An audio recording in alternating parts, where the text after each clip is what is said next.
Gua tahu nih obrolannya kemana larinya. Ujang Bustomi ini. Iya, pertanyaannya adalah itu asli apa syuting gitu. Yang jual Ustad. Gua gak berani ngomong, Bro. Gua lagi rada emosi, Bro. Kenapa lu manggil gua sih ke sini?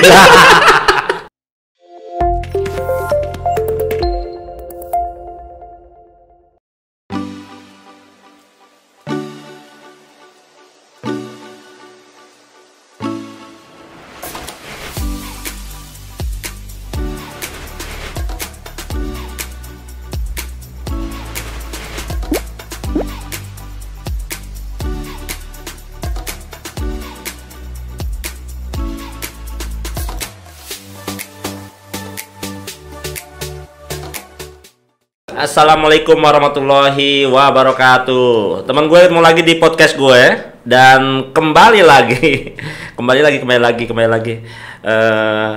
Pengen ngobrol lagi nih soalnya kalau sama beliau ini kayaknya banyak ilmu yang didapat ya. Dengan Ustadz Saleh Sofyan. Assalamualaikum Ustadz. Assalamualaikum warahmatullahi wabarakatuh. Maaf nih Ustadz, jadi ngobrol berlanjut ya. Ini Ustadz, sebenarnya sih dari relung hati yang paling dalam nih saya lihat kayaknya banyak sekali sekarang di masa yang media sosial kayak ini ternyata masih banyak juga orang-orang yang memanfaatkan media sosial untuk hal-hal yang kurang pas ya, misalnya dia membuat konten-konten yang berkaitan dengan klinik Ustadz. Klinik saya sih kalau alam klinik itu gimananya, cuma memang ada yang bisa ngobrol sama setan, sama jin, ada yang bisa nangkep hantu lah, masukin ke dalam media apa gitu, ada yang bisa menghilangkan jimat dan lain-lain. Sebenarnya yang saya tanyakan itu barang-barang itu, hal-hal itu sebenarnya setan, jin itu sebenarnya gimana sih? Gua tahu nih obrolannya kemana larinya. Ujang Bustomi ini. Soalnya saya kalau lihat videonya Ujang Bustomi itu yang Cirebon itu, waduh, itu bisa, adalah jimat lah, santet lah, setan lah, genderuwo, macam-macam. Belek. Itu gimana status? Itu. Iya, pertanyaannya adalah itu asli apa syuting gitu. Ya pengennya nanya itunya nanti. Gimana Ustaz? Ya, saya mah kadang-kadang suka bingung gitu loh. Kok sampai segitunya gitu loh ngadepin jin, setan, macam-macam, ya kan? Dan setannya kalah lagi. Jinnya kalah lagi. Bisa ditaklukin. Ya, zaman Rasulullah SAW cukup dengan berdoa. Di zaman Nabiullah Ibrahim alaihissalam, Nabi Musa, Nabi Ibrahim dan seterusnya, itu semuanya cukup dengan berdoa selesai. Cukup dengan berdoa, cukup dengan munajat kepada Allah Subhanahu wa taala itu selesai. Kenapa harus jumpa ikan? Kenapa harus loncat-loncat, lari dan seterusnya? Karena karakter jin itu ya, itu memang betul dari api, ya kan? Dari api, manusia dari tanah, kemudian malaikat dari cahaya. Ya kan? Nah, tetapi makhluk-makhluk seperti itu, makhluk-makhluk yang ada, itu tidak akan menjadi mulia, tidak akan menjadi hebat ketimbang urusan dengan manusia. Malah lemah ya sebenarnya ya. Betul, ketika dia masuk ke dunia manusia, mereka melemah. Maka bahkan Imam Syafi'i mengatakan manusia yang di hatinya masih ada rasa takut dengan jin dan syaitan, itu dhaful iman. Itu mereka-mereka yang punya kelemahan dalam iman. Nah, sekarang pertanyaannya adalah kenapa banyak orang-orang yang menjual unsur jin, setan di YouTube macam-macam? Karena mereka memanfaatkan lemahnya iman. Memanfaatkan kelemahan iman yang mereka yang nonton itu. Tapi kan membahayakan umat itu, Ustaz. Yes. Artinya ada komoditi yang dijual di sana. Apa? Komoditi yang besar menjual kelemahan iman. Serem nggak? Serem banget, Ustaz, bisa. Yang jual Ustadz. Yang jual dia. Nah, pertanyaan saya itu tadi. Tanda kutip. Ini Ustadz beneran apa Ustadz? Betul nggak? Ustadz ya. Ya. yang dijual komoditi adalah mencari mereka-mereka yang lemah imannya atau melemahkan orang yang tadinya nggak begitu takut dengan jin dan setan. Kemudian karena lihat begitu, ya Allah serem ya Allah keren ya Allah hebat ya. Ya kan? Iya. Kalau orang sudah menganggap hebat jin dan setan, maka siapa yang akan dilemahkan oleh dia? Yang akan dilemahkan adalah dirinya sendiri, manusia. Padahal Allah Subhanahu wa taala, inni ja'ilun fil ardi khalifah. Malaikat berkata, qalu ataj'alu fiha ma yufsidu fiha wa yasfiku dima'a wa nahnu nusabbihu bihamdika wa nuqaddisu lak. Ketika malaikat itu bertanya kepada Allah Subhanahu wa taala, Allah mengatakan inni a'lamu ma la ta'lamun. Bahasa a'lamu ma la ta'lamun adalah Allah menjatuhkan qadarnya, takdirnya, pangkat kemauan keinginan Allah yang Maha Rahman Rahim kepada manusia. Lu hebat bro, gitu loh bahasanya. Oke, gitu ya. Jadi baliknya ke dia lagi ya kan? Iya. Nah sekarang ini malah justru konten-konten yang dalam tanda kutip maaf lah, mungkin kata orang ustadz, dan mungkin kapasitas ilmunya mungkin ustadz, tetapi konten-kontennya justru malah merendahkan sisi kemanusiaannya, kemudian mengangkat kehebatan jin dan setan dan seterusnya. Padahal ustadz ya? Hah? Padahal ustadz ya? Gue gak berani ngomong bro. Ustadz ya? Ustadznya gini. Tanda petik ya? Bener nggak? Iya kan? Ya. Apalagi kalau kemudian unsur-unsur itu dibuat, di-create, didesain by acting. Jadi itu real apa acting? Tanya sama beliau. Enggak, soalnya jin setan itu sebenarnya bisa seperti itu nggak sih? Ya kan karakternya bisa kayak gitu. Karakternya apa, sifat dari jin dan setan itu loh, status. Kan saya kayak agak tanya gini dulu ya, dulu ya, ini dulu ya, ada yang tayangan di TV itu ya, ada pemburu gitu ya. Itu ada yang setan masukin dalam botol. Logika saya gini, setan aja bisa tembus tembok, bisa tembus kaca. Ini masukin dalam botol apa nggak bisa lepas lagi botolnya? Iya kan, Ustaz? Iya, sekali lagi bahwa karakter jin dan setan itu tidak seperti itu. Mereka masuk ke dunia ranah fana nilai kemanusiaan itu juga perlu perjuangan yang hebat. Yang bisa dilakukan oleh bangsa jin dan setan adalah yang pertama adalah waswasus sudurin nas, memberikan rasa waswas pada jiwa manusia. Yang kedua, dia membisikkan sesuatu kepada manusia. Secara jism, secara badan dia tidak punya kekuatan seperti apa yang digambarkan di dalam YouTube itu. Di YouTube-nya si Ujang itu. Iya, siapa lah, itu banyak sekali kan. Kan lagi bahas Ujang Bustami. Oke, saya siap. jadi apa, kayaknya kok jin setan power banget gitu ya. Banget. Sekarang kalau mereka punya kekuatan power yang hebat, dahsyat, sudah Mike Tyson jangan lawan Holyfield. Lawan jin. Dia jin. Keren nggak? Ya kan? Lawan jin dong, lawan setan, berantem di atas ring. Kan? Dan itu jauh lebih menarik dan keren, hebat. Itu loh. Tapi ternyata kenapa mereka ternyata tidak ada. Sekarang pertanyaan saya, Mas Awan pernah ditonjok sama jin? Nggak tahu. Kenapa tidak? Nggak pernah lihat. Sekarang teriak di sini, jin, setan mana, silakan. Bisa ditonjok apa tidak? Nggak bisa ngajak berantem, nggak kelihatan kan? Nah, kenapa kemudian secara physically mereka, secara ethically mereka tidak bisa seperti itu? Tapi ternyata muncul di YouTube bahwa seolah-olah jin dan setan secara fisik begitu. Seolah punya fisik ya. Jumpalitan kesana kemari. Maaf Mas, mau dikemas pakai bahasa apa? Mau dikemas pakai bahasa agama apa? Dikemas dengan sorban apa? Kalau sudah judulnya bohong. Oke. Betul nggak? Betul, iyalah. Iya. Kalau sudah bohong. Mau ngapain? Ya kan?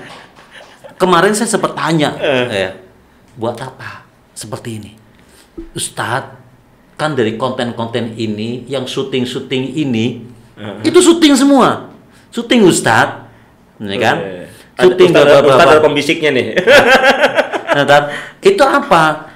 Kan subscribe banyak. followernya banyak, banyak. Nanti dapat duit puluhan juta macam-macam. Betul. Duitnya kan nanti buat kebaikan, buat nyumbang, buat ini macam-macam, buat bikin, malah nanti akan bikin restoran, bikin rumah sakit, bikin puskesmas, banyak orang yang datang minta sumbangan. Pertanyaan saya adalah, apakah harus mengelap meja yang kotor dengan cara lap yang kotor juga?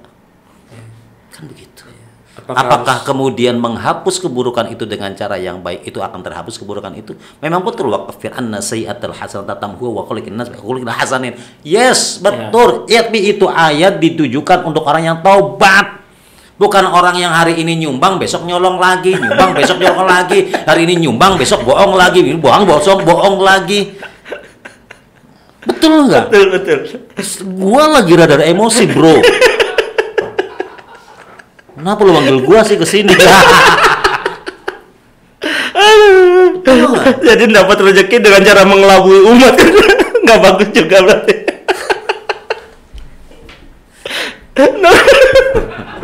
Ya Ustaz, aja Ustaz. Saya jadi ketawa juga Ustaz ya. Kenapa ada tertawa? Saya dalam kondisi emosi. Iya, karena saya ketawain adalah jin diajak berantem. Nggak ada bentuknya diajak berantem. Iya. Gimana kita tahu dia babak belur ya? Bikin kotak di atas, kemudian di dalamnya ada orang yang sedang lagi bertapa, kemudian digedor-gedor, suruh keluar, diajak berantem, kemudian lama-lama tobat. Aduh, mas gitu loh, ya kan? Masa Indonesia dibangun dengan sistem yang seperti itu gitu loh. Amerika sudah menerbangkan pilotnya ke bulan. Jepang sudah naruh berbagai alat itu ke bulan sana. Ya, Cina, India sudah menemukan berbagai macam vaksin macam-macam. Lah kita kok masih bicara tentang belak-belek, santet, bleketek. Ya Allah. Tapi kan bukan berarti setan dan jin itu nggak ada, nyata ada. Sikapi dengan iman, ya kan? Kalau ada orang kemasukan setan, nggak harus jempalitan berarti. Capek mas.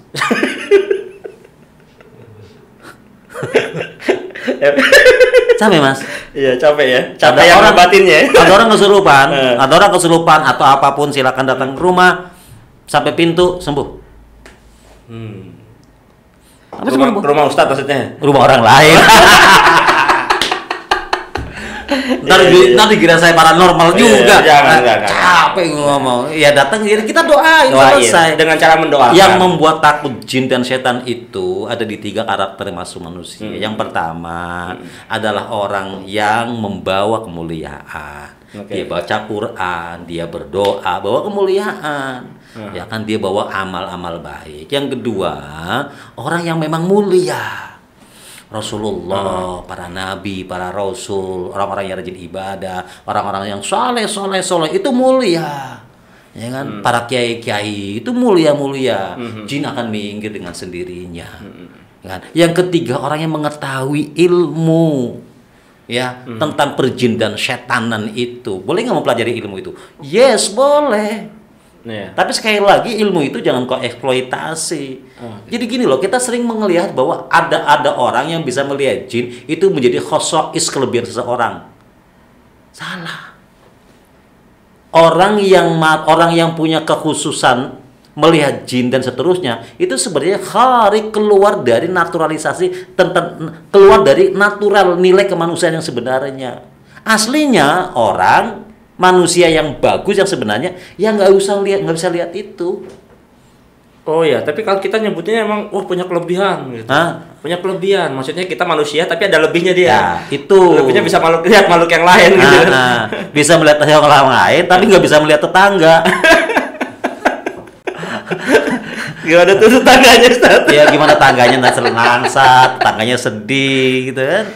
Ya, wa khaliqin nas, ya kan. Berbaur dengan manusia itu jauh lebih baik manusia. Iya. Sekarang pertanyaannya adalah, zaman Rasulullah SAW pernahkah ada satu sejarah yang menyatakan bahwa Rasulullah SAW itu berantem dengan jin, beribut dengan setan?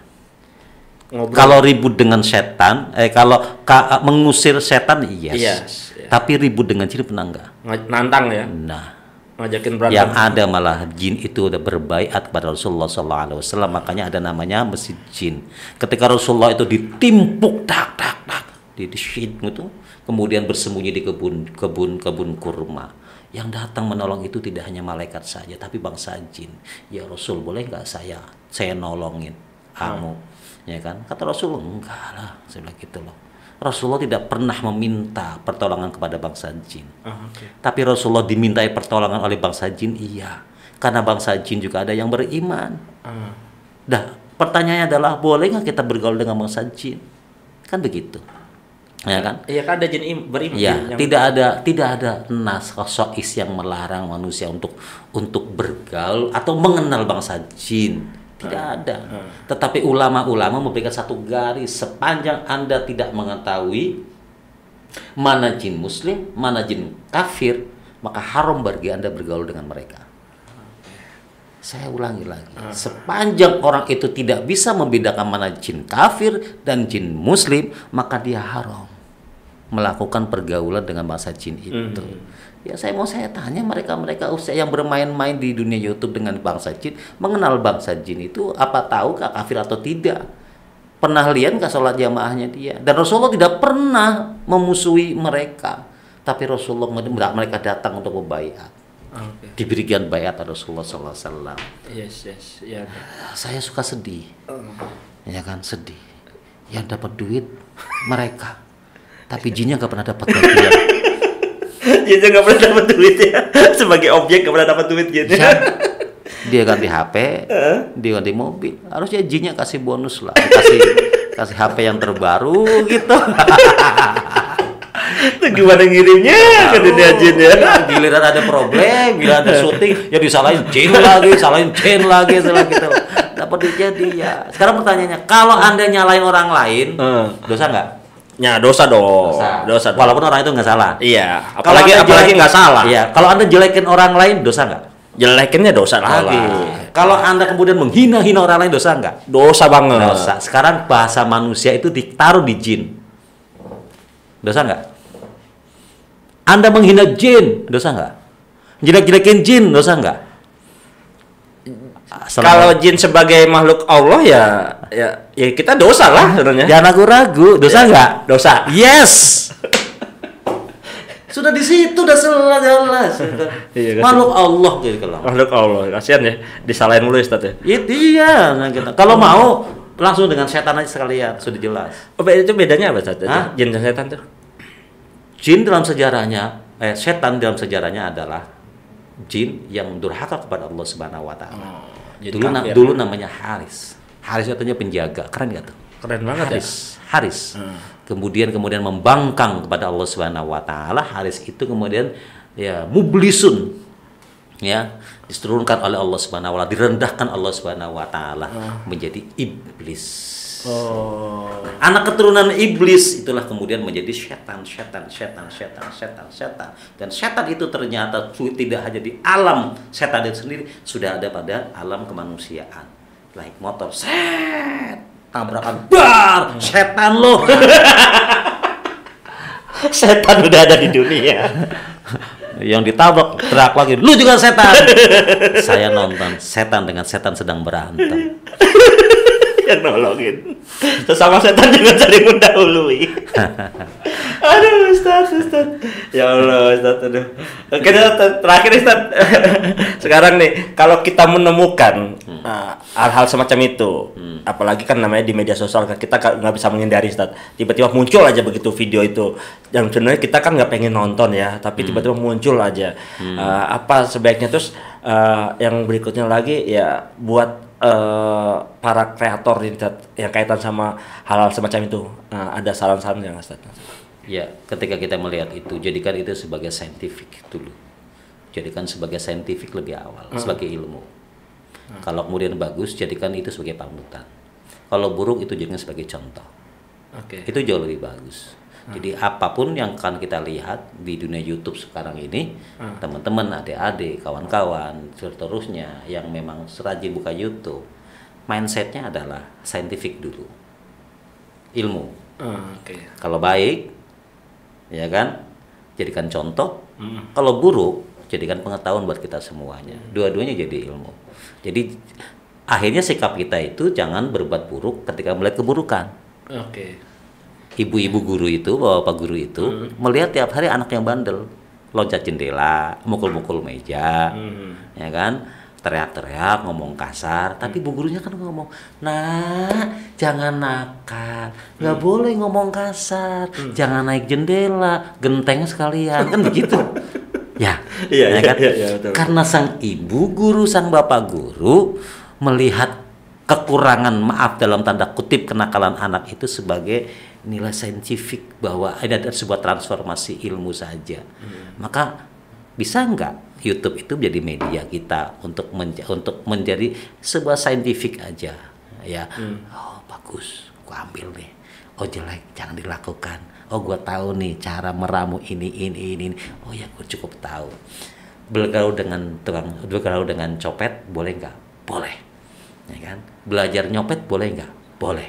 Yang tidak boleh adalah membenci pencopet, kemudian Anda mengikuti menjadi pencopet. Itu yang tidak boleh. Iya, Ustaz. Nah, Kita kalau dari pembicaraan yang tadi disebutin itu saya bisa naik kesimpulan, Ustaz. apa tuh? Ya, jadi kalau kita bergaul itu lingkungan kita akan ke bawah lingkungan. Ya. Lingkungan kita. Nah. Kita bergaul sama orang baik, kita jadi orang baik. Baik. Kita bergaul sama orang soleh, kita jadi soleh. Nah. Ya kan? Kita bergaul sama setan, kita jadi setan, Ustaz. Artinya rajin nonton itu lo jadi setan. Kalau kita udah nonton hal-hal YouTube yang macam kayak gitu, ya udah. Kita makanya jadi orang yang kuat mental atau apa, dimanapun kondisinya tidak seperti ikan asin. Ikan hidup dong. Ikan hidup dong. Iya, di asin kita tetap nggak asin. Nggak asin. Oh gitu ya. Udah selesai. Ya, nggak perlu jadi kalau gitu kan jadi tidak apa namanya? Tidak bergejolak terus, nonton emosi, marah, kesel. Oh, lu dasar lu. Wah. Yang kayak gini saya kasih ciri. Semakin mudah untuk berkomentar, ya. Semakin mudah berkomentar dan bereaksi, maka tandanya dangkal ilmu. Orang yang berilmu adalah orang yang berhenti sejenak untuk bersikap ketika ada sesuatu yang dia lihat dan dia perhatikan. Itu bagus. Luar biasa, Ustaz. Nah. Ya, terima kasih Ustaz ya. Sudah memberikan pencerahan ya. Jadi jangan khawatir kalau nanti punya YouTube bahwa kamu nggak ada komentarnya. Itu karena mereka itu lebih memilih tidak berkomentar karena tidak punya ilmu Atau tidak punya kuota. Tidak punya kuota. Terima kasih Ustaz sudah mampir lagi. Dan buat teman gue, itu tadi obrolan kita dengan Ustaz Saleh. Mudah-mudahan bermanfaat. Assalamualaikum warahmatullahi wabarakatuh. Waalaikumsalam warahmatullahi wabarakatuh.